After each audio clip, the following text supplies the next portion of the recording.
So what we're talking about today is what are your biggest strengths? And when thinking about this question, right, we always want to approach interviews by thinking about what the person on the other side wants to understand when they're asking this question. So what does somebody who's asking this in an interview want to understand? Well, the first thing they probably want to understand is, what do you think about yourself? Jay or Michelle or Shari, what do you believe is one of your biggest strengths? What do you believe you excel in? What does Steven think about himself?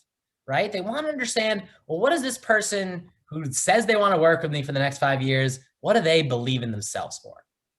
The second thing that they want to understand is, do they understand the company and the role? Right? Very similar to what we talked about yesterday. Do they understand the company and the role? Are they telling me a strength that is going to make sense for this role? Or are they just telling me that when they were a kid, they were a ballerina? Right? I'm very happy you were a ballerina, but I'm looking for an accountant. So they're looking for somebody who understands the role and knows what it's going to take to succeed in it. And then lastly, just like we talked about yesterday, they're looking to understand, and they're always looking to understand, do they want to join you on your journey? Are you the kind of person with whom they want to talk to customers, deal with issues, put out fires, build products, whatever the thing is that you do they want to be on your journey? So our goal here, when we're thinking about answering this question, is to tell a great story that helps us solve those problems. So our first tip is pick one strength. No matter how the question is asked, whether it's what are your biggest strengths or tell me about a strength or what are some of your strengths, I don't care. Pick one strength.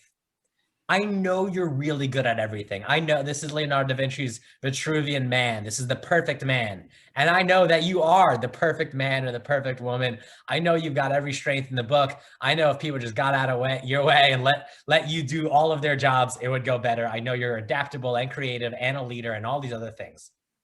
But our goal here is to pick one. It's not to say, here's all the stuff I've ever done. Here's all the stuff that I do. It's to pick one. And I see people do multiple versions of this mistake. Sometimes they say, oh, I'm really good. I'm really adaptable, but I'm also a leader and I'm also creative. That's a problem because I don't remember you for anything in particular. Sometimes they say, you know what? I'm really adaptable. But to be adaptable, I have to show creativity. And maybe they even tell a story, right? Maybe they even tell a story and they're like, oh, but what was really good in that story is I led people with my adaptability and creativity. Too complex, too many things to remember. No matter how the question is asked, pick one strength and focus in on that strength. Moving forward, make it relevant. We'll take questions at the end. I saw a few hands up, so we'll talk about questions at the end. So make it relevant, right?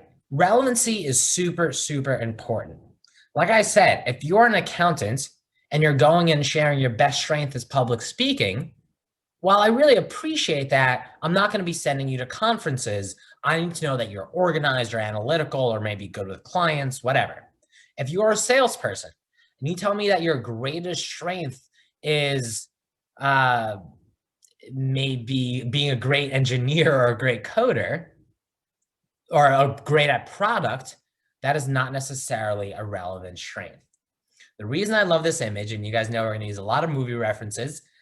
This is from Take the Lead, a 2005 movie starring Antonio Banderas, the ballroom dancer who goes to an inner city school to teach ballroom dancing. The reason I love this image is because he's teaching a skill that is totally irrelevant to his audience. He's teaching ballroom dancing to a bunch of high school kids who are in detention and they like hip hop and they like freestyling and they like hanging out and they don't care about ballroom. So you've got two options if you want to talk about a skill that is not necessarily relevant.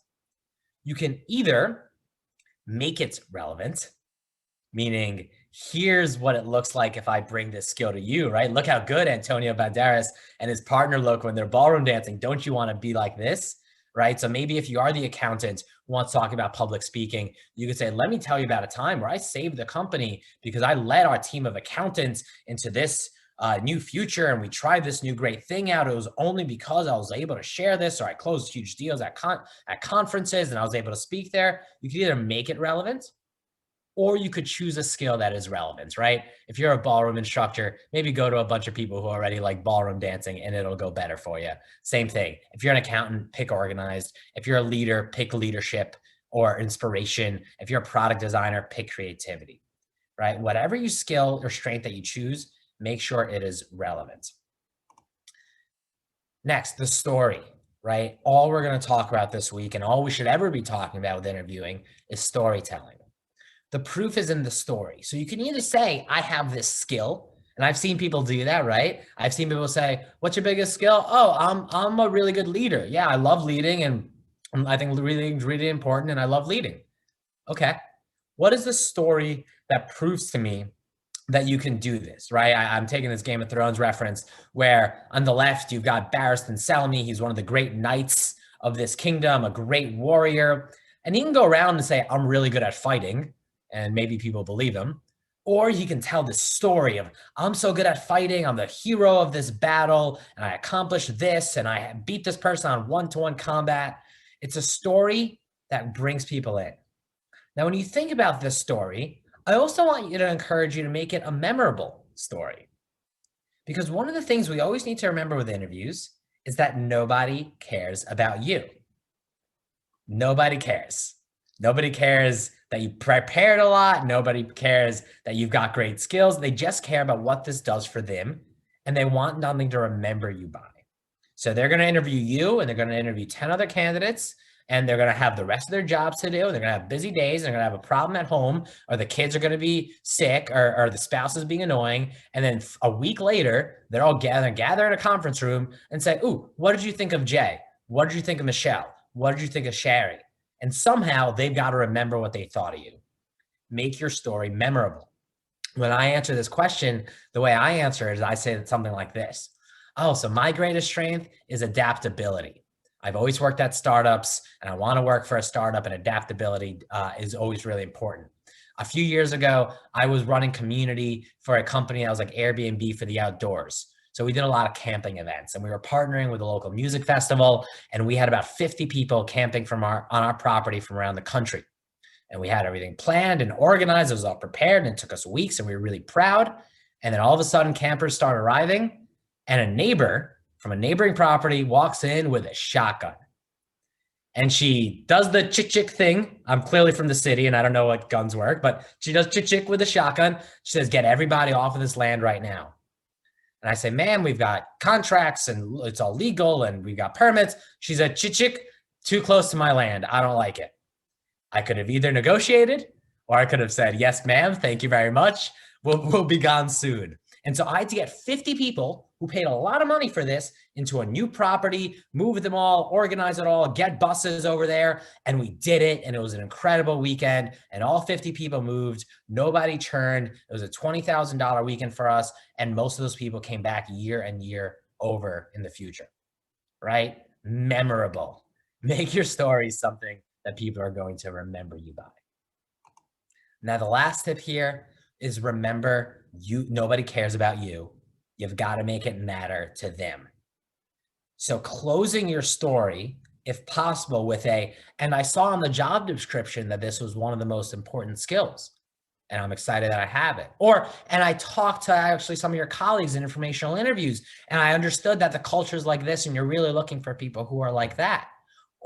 And I know in this role, this is one of the most important things. And I'm really excited that I've been able to develop that over the years. Make it relevant to the person you're speaking with. Make sure that they're not zoning out of the movie because the dog hasn't lived. Make sure it's relevant to them throughout the whole thing, and you'll have a very strong answer.